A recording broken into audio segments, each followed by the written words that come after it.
예배하는 우리 아성의 모든 믿음의 식구들에게 우리 아버지 하나님의 크고 놀라우신 은혜와 사랑이 영원히 함께 하시기를 주님의 이름으로 축원합니다. 얼마 전에 저희 둘째가 혼자서 이 계란을 지단 부치듯이 이렇게 부쳐가지고 혼자 밥을 챙겨 먹은 적이 있습니다. 밥을 먹고 나서 저희 둘째가 하는 말이 엄마 아빠 오늘 나는 몇 번 계란 먹었어요 하고 이야기를 합니다. 무슨 말인가 들어보니 계란에 번호가 적혀 있는데 그 번호가 계란을 낳은 닭의 이 산란 환경에 대한 것이라고 이야기를 합니다. 정확히 어떤 것인지 자리에 돌아와서 검색을 해봤더니 계란을 사면 계란 난각에, 그러니까 계란 껍질에 10자리의 번호와 문자가 식용색소로 새겨져 있다 그럽니다. 그런데 그 번호에 다 의미가 있다는 것이지요. 앞에 4자리는 계란을 산란한 날짜랍니다. 그러니까 오늘이라면 6월 27일이니까 0627 그렇게 4자리가 되겠죠. 계란을 산란한 날짜가 4자리고 그 다음 5자리는 그 계란을 생산한 농장 번호가 5자리를 차지하고 그리고 마지막 한 번호가 닭의 사육 환경에 대한 것이라고 그럽니다. 사육 환경 번호는 완전히 닭을 방사하거나 또는 그와 유사한 정도의 환경을 갖춘 것이 1번. 그리고 평축사이에 닭들이 넓은 곳에서 편안하게 지낼 수 있는 정도면 2번. 그리고 케이지라고 부르는 좀 좁은 닭장이긴 하지만 4번보다는 조금 더 넓은 닭장에서 몸을 움직일 수 있는 정도면 3번. 그리고 4번은 딱 이 A4 용지 딱 이만한 크기입니다. 이만한 크기의 넓이에, 이만한 크기의 바닥 넓이에 조금 더 높게 케이지를 짜고, 그러니까 틀을 짜고 거기에 닭을 넣어서 먹이를 먹고 알을 낳고 배변하고 그것 외에는 아무것도 할 수 없고 그냥 몸도 한번 뒤척일 수 없는 그런 케이지에 딱 집어넣어서 알만 낳게 만드는 그런 환경은 4번이라고 그럽니다. 그런데 우리나라에서는 1번에서부터 4번까지 있는 이 제일 마지막 자리가 4번이 아닌 것을 찾아보기가 참 어렵다고 그럽니다. 어디 옆으로 몸도 하나 제대로 움직일 수 없고 그냥 딱 그 틀 안에 갇혀서 앞에 먹이 있으면 먹이 쪼아서 먹고 그리고 이 알 낳을 때 되면 알 낳고 그냥 완전히 무슨 기계도 아니고 재료 놓고 뒤에서 이 결과물 받아내는 그런 기계와 공장도 아닌데 그런 식으로 만든 것이 대부분이고 웬만큼 비싼 계란을 사도 1번, 2번 계란을 보기가 참 어렵다고 그럽니다. 닭들만 상황이 그런 것이 아니랍니다. 소나 돼지도 마찬가지랍니다. 우리에게 고기를 공급하는 가축들을 기르는 그 기업의 사육 환경은 일반적으로 우리가 생각하는 저 푸른 초원 위에 목장이 있고 그 위에 소들이 뛰어다니고 뭐 다른 가축들이 뛰어다니는 뭐 이런 광경과는 거리가 완전히 멀고 어떻게 표현해 보면 정말 고기를 만들어내는 공장이라고 해야 할 만큼 동물의 입장에서는 사육 환경이 정말 열악한 그런 곳이 대부분이라고 그럽니다.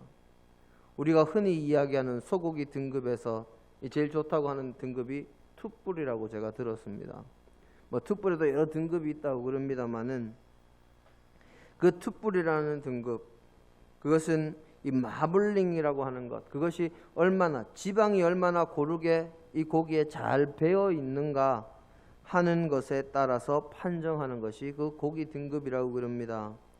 지방이 고기에 많이 있어야 되니까 운동을 많이 한 건강한 소는 등급이 낮거나 등의 판정을 받을 수밖에 없습니다. 그러니까 등급을 높이려면 먹이는 많이 먹이고 소가 제대로 움직이지 못하도록 딱 가둬놔야 등급이 좋은 소가 나오는 겁니다. 이렇게 대부분의 가축들이 그 가축들의 사육 시스템이 정말 비인간적인, 아니요 가축들이니까 사람이 아니니까 비인간적이라고 하기는 좀 못한데요. 어쨌든 뭐 다른 말이 생각이 잘 나지는 않습니다만은 정말 이윤을 추구하고 효율을 추구하는 이 공장식 목축에서 이 사육되는 가축의 입장은 전혀 고려되지 않은 그런 사육 환경 때문에 이제는 동물 복지, 동물권이라는 그런 이야기가 나오고 있는 것이 현실입니다. 그래서 재작년에 이 가축들의 사육 환경이 너무 열악하니 육식을 하지 말아야 한다는 동물 권리 운동 네트워크라는 DXE라는 단체의 우리 한국 지부 회원들이 돼지고기를 무한 리필로 파는 이 식당에 들어가서 식사하고 있는 손님들과 식당 주인을 향해서 육식은 음식이 아니라 폭력입니다 하고 그렇게 쓰인 손팻말 들고 육식은 음식이 아니라 폭력이니 멈추라고 하는 시위를 했던 것이 뉴스에 보도되기도 했습니다. 저는 여기서 이 사람들의 시위의 방식에 주목을 했습니다. 사실 길을 가다가 거리에서 육식은 음식이 아니라 폭력입니다, 이런 팻말을 들고 자신들의 주장을 이야기했다면 저는 저 자신은 육식을 참 좋아합니다마는 그 사람들의 의견에 일리가 있고 우리가 생각해 봐야 할 가치가 있다고 그렇게 생각했겠지만 고기를 파는 식당에서 식사하는 손님들과 주인에게 육식은 음식이 아니라 폭력입니다 하고 이야기를 했다는 것은 정말 폭력적인 방법이다라고 밖에는 판단할 수가 없는 시위 방식입니다. 누군가가 자신의 생각과 자신의 사고방식과 자신의 삶의 양식에 대해서 그것을 외부로 표출하고 알리고 어느 것이 더 좋은지 우리 한번 같이 이야기해보자 하는 것은 참으로 바람직한 일입니다.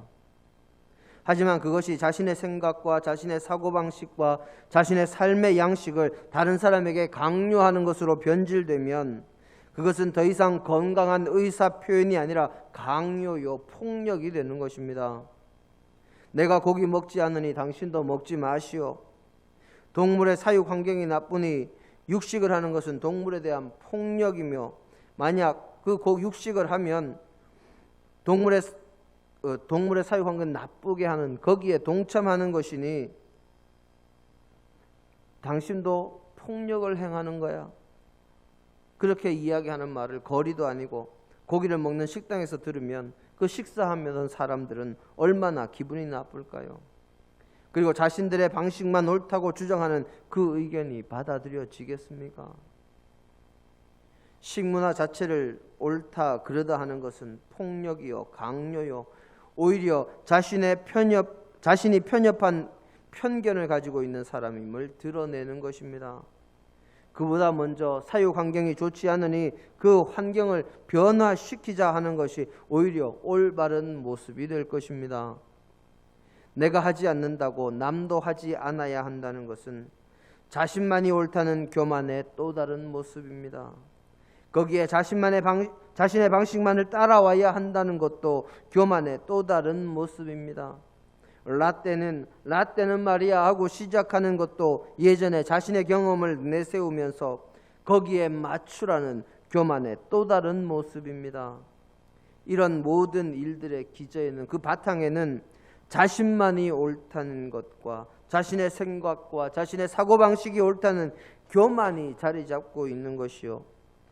이런 것을 밖으로 표현하면 그것을 편견, 고정관념이라고 우리는 이야기를 합니다.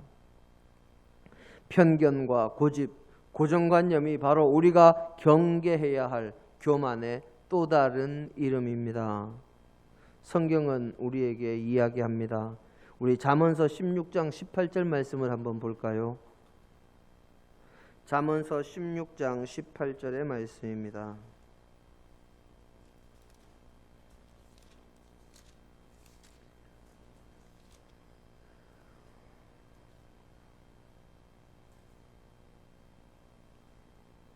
함께 한 목소리로 봉독하십니다. 교만은 패망의 선봉이요 거만한 마음은 넘어짐의 앞잡이니라. 아멘.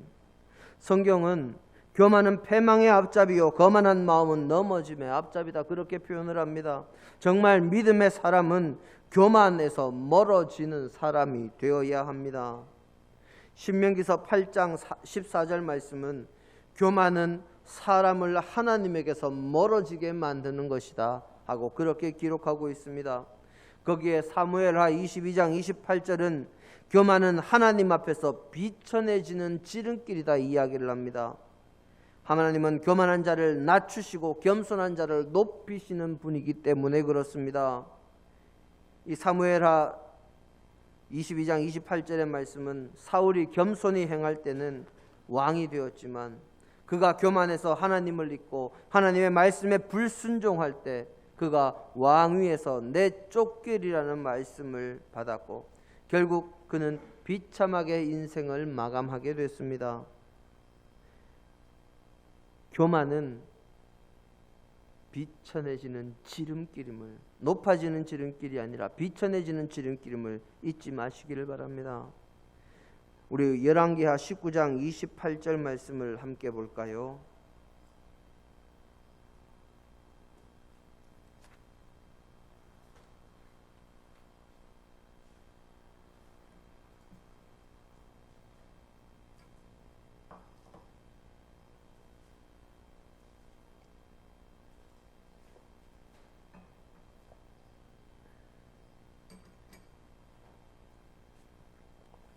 함께 보겠습니다. 네가 내게 향한 분노와 내 교만한 말이 내 귀에 들렸도다. 그러므로 내가 갈고리를 내 코에 꿰고 재갈을 내 입에 물려 너를 옳은 길로 끌어 돌이키리라 하셨나이다. 아멘. 아수르의 사네립 왕이 군사를 이끌고 예루살렘을 치기 위해서 왔습니다. 그리고 예루살렘 성을 포위했습니다. 그리고는 히스기야 왕과 이스라엘 백성들에게 이야기합니다. 세상에 어떤 신이 있어서 나의 손에서 그 백성들을 구원해낸 신이 있느냐? 이제까지 나는 전쟁하면서 백전백승이었다. 어떤 신도 그 백성을 내 손에서 구원해낸 신이 없었다. 그러니 이스라엘 너희도 여호와를 의지하고 승리한다라는 그런 헛된 말을 하는 히스기야의 말을 믿고 거기 의지하지 말고 그냥 항복해라. 그러면 너희들 살려주겠다. 이런 교만한 말을 사네립 왕이 할 때 그 말에 대해서 하나님께서 이사야 선지자에게 말씀을 주십니다. 그 말씀을 받은 이사야 선지자가 히스기야 왕에게 가서 전한 말씀 가운데 한 구절이 바로 오늘 이 본문 말씀입니다. 사네립의 교만한 말을 하나님께서 들었다 하십니다. 그래서 그의 코에 뭐를 꿰다고요? 갈고리를 꿰고 그가 오던 길로 돌아가게 하리라. 정말 그 말씀대로 그날 밤에 그 일이 이루어져서 사네립 왕이 끌고 왔던 18만 5천 명의 군대가 하룻밤 사이에 남김없이 모두 다 죽고 사네립 왕은 혼자서 도망을 갑니다. 그리고 혼자서 자기 나라에 도망갔던 사네립 왕은 결국 자신의 신하의 칼에 찔려서 죽는 역사가 일어났습니다. 사네립 왕만 교만했는가? 역대하 32장 25절을 보면 히스기야 왕이 교만했던 부분을 또한 이야기합니다. 사네립 왕의 교만으로 하나님께서 그를 치셔서 그의 군대도 잃고 그가 나라도 잃고 죽음에 이른 것을 이 세상의 다른 나라들이 보고 또 히스기야 왕은 자신이 죽을 병에 걸렸다가 하나님의 은혜로 되살아나서 15년의 생명의 연장을 이루었습니다. 그때 그가 겸손하게 하나님께 감사하지 못하고 거기에 주변 나라들이 강대국인 아수르를 물리친 나라라고 높여보기 시작하니까 히스기야 왕이 교만해집니다. 그래서 결국 화를 자초합니다.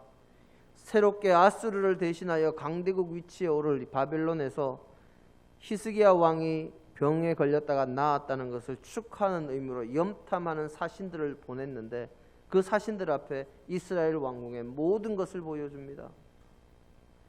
하나님께서 그의 그 교만함을 보시고 히스기야 당대에 이스라엘과 히스기야에게 진노를 내리시려 했지만 히스기야의 기도로 인하여 히스기야가 회개하는 것을 보고 네가 이제까지 한 것이 있으니 너의 당대에는 이 벌을 내리지 않고 너의 후대에 내가 벌을 내리겠다 하고 하나님께서 마음을 바꾸십니다. 결국 교만은 자신만이 아니라 자신의 후대까지도 망하게 하는 지름길이 되는 것입니다. 거기에 느헤미야서 9장 29절 말씀은 하나님의 말씀을 듣고 하나님의 책망과 경고의 말씀을 듣고 자신들의 행동을 바르게 하면 그리고 말씀대로 살아가면 분명히 살 길이 있었음에도 이스라엘 백성들과 그 지도자들이 하나님의 말씀을 듣는 길이 아니라 교만해서 자신들이 가고 싶은 길로 가다가 결국 이스라엘이 패망했다고 스스로 교만해서 패망을 자초했다고 그렇게 느헤미야 선지자가 고백하고 있습니다. 이 외에도 성경에는 수많은 교만을 경계하는 말씀들이 기록되어 있습니다.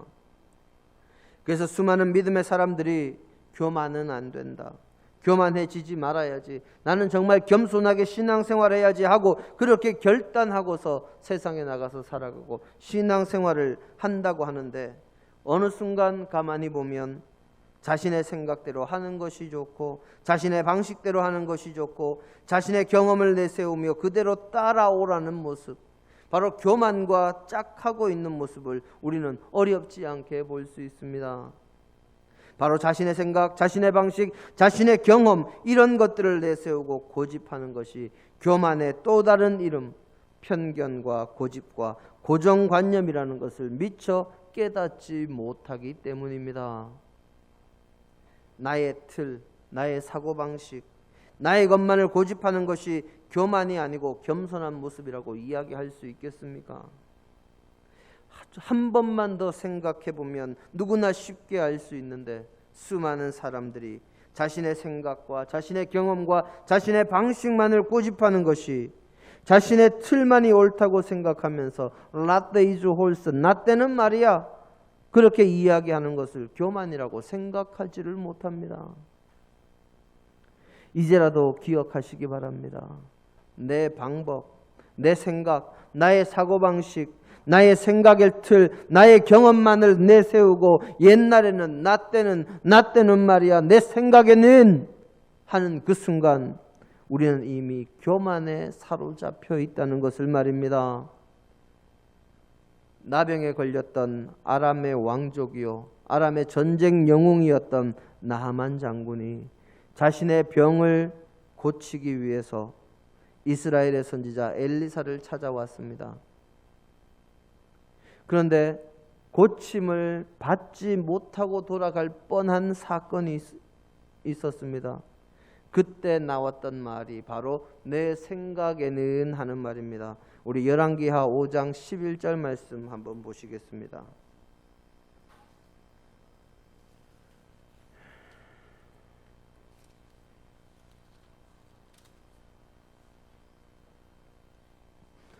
함께 보십니다. 나아만이 노하여 물러가며 이르되 내 생각에는 그가 내게로 나와 서서 그의 하나님 여호와의 이름을 부르고 그의 손을 그 부위 위에 흔들어 나병을 고칠까 하였도다. 아멘. 나아만 장군은 내 생각에는 하면서 엘리사 선지자가 요단강에 가서 몸을 7번 씻으시오 했던 그 말에 순종하지 않고 그냥 자신네 나라 아람으로 돌아가려고 했습니다. 그때 했던 말이 내 생각에는 하는 말이었고 그의 말에 그의 부하들이 정말 혹시 선지자가 어려운 일을 하라고 그러면 하지 않았겠습니까? 목욕 한번 하는 것 쉬운 일 아닙니까? 가서 7번 몸 담그시고 나오시지요. 그래서 그 말을 듣고 마음을 돌려서 그는 병에 나을 수 있었습니다. 환자가 병을 고치기 위해 의사에게 와서 의사의 진료 방법과 치료 방법에 대해서 내 생각에는 이것이 옳다 하고 그렇게 이야기하는 것이 지금 나만 장군이 내 생각에는 하는 것과 똑같은 것입니다. 그럴 것이면 혼자서 고치지 무엇하러 의사를 찾아오고 무엇하러 선지자를 찾아서 머나먼 타국 땅, 그것도 아람과는 적성국가인 이스라엘을 찾아와서 병을 고치려고 합니까? 자신의 집에서 자신의 생각대로 자신의 방식대로 병을 고치면 될 것인데, 내 생각에는 하면서 자신의 의견을 고집하는 순간, 자신의 생각을 고집하는 순간, 자신의 사고방식과 자신의 틀과 자신의 방식을 고집하는 그 순간 이미 내 마음속에 내 생각 속에 교만이 들어와서 자리 잡고 있음을 기억하시기를 바랍니다. 오늘 우리의 본문으로 돌아와 보면, 우리의 본문은 예수님께서 바리새인들과 서기관들과 함께 논쟁하시는 장면을 기록해 놓은 말씀입니다. 아니, 논쟁이라는 말도 옳지 않지요. 바리새인들과 서기관들에게 예수님께서 하늘의 진리를 가르치시는 장면이라고 표현하는 것이 맞겠습니다. 예수님께서 갈릴리의 이곳저곳을 다니시며 수많은 이들의 병을 고치시고 장애를 회복시키시고 귀신 들린 자에게서 귀신을 쫓아내시고 하늘의 진리에 목마른 사람들에게 하늘의 진리의 말씀을 가르치시며 말씀을 전하시고, 그 가운데 육신의 허기를 인하여 오병이어의 기적도 베푸시고 하나님 나라의 사역을 열심으로 감당하시던 중에 게네사렛이라는 곳에 도착하셨을 때입니다. 그곳에 주님께서 이르셨을 때 예루살렘에서 온 바리새인들과 이 서기관들을 만나게 됩니다. 그들이 주님의 제자들이 손을 씻지 않고 음식을 먹는 것을 보고 주님께 비판적인 어조로 질문을 합니다. 물론 위생을 위해서는 손을 씻고 식사를 하는 것이 좋기는 하지만 이 상황에서는 위생적인 부분이 아니라 종교적인 의미를 가지고 바리새인들과 서기관들이 예수님께 따지고 있는 것이지요. 그들이 이야기하기를 당신의 제자들은 왜 장로들의 전통을 지키지 않습니까? 하고 따집니다. 이 말은 자신들이 지켜오던 조상들과 율법에 정통하다는 이들이 자신들에게 전해준 자신들이 지키는 그 방식을 왜 지키지 않느냐, 왜 부정한 손으로 음식을 먹어서 몸을 부정하게 만드느냐 하고 따지고 있는 것입니다. 그때 주님께서 하신 말씀이 장로들의 유전, 그동안의 전통, 그동안 행해져 오던 방식이 정말 옳은 것이냐, 하나님의 말씀을 따르기 위해서 전통을 만들고 그것을 따른다고 하면서 오히려 너희는 너희의 전통으로 하나님의 말씀을 범하고 있지 않느냐 하고 물으시는 대목이 오늘 우리의 본문 말씀입니다. 무슨 말인가 하고 있는 그들에게 주님께서 장로들의 전통, 유대 종교 지도자들이 자신들의 이익을 위해서 만든 고르반 전통에 대해서 말씀하십니다. 분명히 하나님께서는 내 부모를 공경하라 하고 그렇게 말씀하셨는데, 너희는 하나님께 드리고 부모님께도 드려야 할 것을 너희의 탐욕으로 인해서 하나님께만 드리면 부모님께는 드리지 않아도 된다는 의미로 고르반이라는 말을 가르치고, 하나님께 드렸다 고르반 하기만 하면 부모님께는 아무것도 하지 않아도 된다고 가르치고 있으니 그것이 옳은 것이냐? 하나님께 드렸다고, 하나님께 지금 드린다고 성전에서 제사하면 부모님께는 그만해도 된다고 그렇게 가르치면, 너희 유대 종교 지도자들은 그 제사를 드리고 남은 부산물로 그것을 가지고 먹고 마시고 너희의 삶을 유지할 수 있겠지만, 하나님께서 공경하라고 한 그들의 부모는 어떻게 하느냐? 왜 하나님의 율법을 너희의 생각과 욕심으로 바꾸고 그것을 전통이라고 포장하며 다른 이들에게 강요하느냐? 주님께서 그렇게 그들의 교만을 책망하신 것입니다. 이러한 모습은 예수님 당시의 종교 지도자들에게서만 나타나는 것이 아닙니다. 우리 모든 믿음의 사람들도 마찬가지입니다. 자신만이 옳고 자신의 생각만이 옳다고 하는 이들이 얼마나 많은지 모릅니다.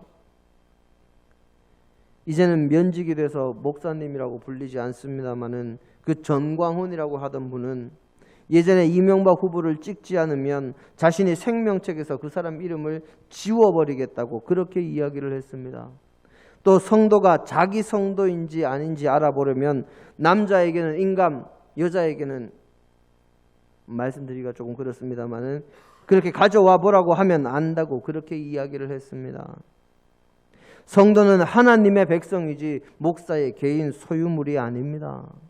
생명책은 하나님께서 하나님의 뜻에 따라서 하나님의 절대 주권에 따라서 관리하는 것이지 인간이 마음대로 할 수 있는 것이 아닙니다. 하나님의 절대 권력에 속한 것마저 자신의 마음대로 한다는 그 교만이 결국 그가 하나님 꼼짝마, 하나님 까불면 나한테 죽어 하는 이런 말을 하도록 만든 것이지요. 그리고 그 사람이 그런 말을 하도록 만든 것은 그를 추종하며 그를 높여주던 수많은 사람들입니다. 또 이 땅에 장로교 교단만 수백 개가 됩니다.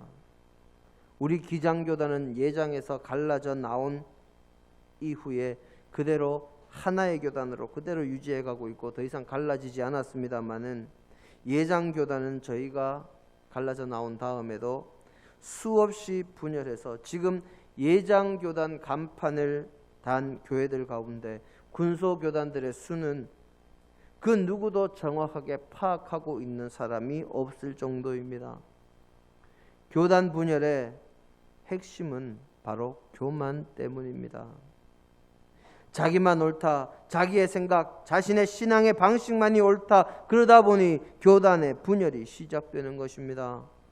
우리 기장교단은 성서 해석의 방법론 때문에 자들의 방식만이 옳다고 하는 이들에게 쫓겨나다시피 해서 교단을 만들게 됐고, 합동과 통합은 WCC 가입 문제로 갈라지게 됐고, 또 그 가운데 많은 교단들은 그 교단들대로 자신들만의 주장을 내세우며 분열해 갔습니다. 정말 믿음의 사람들이라면 모두가 한 형제요 한 자매임을 잊어서는 안 될 것입니다. 사도 바울이 나는 바울파다, 나는 아볼로파다, 나는 게바파다, 나는 그리스도파다 하며 그렇게 각종 분파로 나누어진 고린도 교회에 정말 간절한 말씀으로 전했던 말씀이 온전히 하나가 되라는 고린도전서 1장 10절의 말씀입니다. 그렇게 하나가 되는 일은 교만으로는 이루어지지 않습니다. 온전한 겸손으로만 가능합니다.